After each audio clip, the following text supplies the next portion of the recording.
ఊరిని దత్తత తీసుకునేదో చేస్తున్నాడు.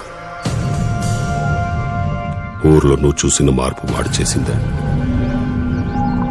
డబ్బు ఎక్కువైన పిచ్చోడనుకున్నాను. మనకెదురొచ్చే మొనగాడనుకోలేదు. బుద్ధుందని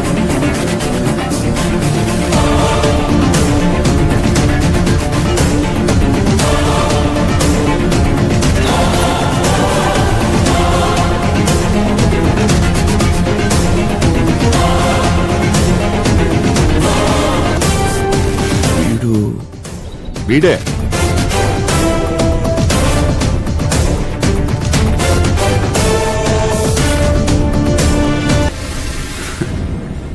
ప్రపంచం చాలా చిన్నది.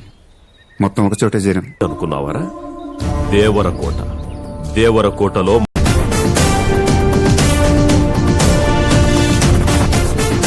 వదిలేసుకుంటున్నావుంటగా. పోనీ నీ పిచ్చితో ఏదో చేసుకుంటున్నావు. మా జోలికెందుకురా? ఊరిని దత్తత తీసుకోవటం అంటే జేబులో డబ్బులు తీసి రంగులు రోడ్లేసి వెళ్ళిపోతారనుకున్నారా? వాడిని అందరినీ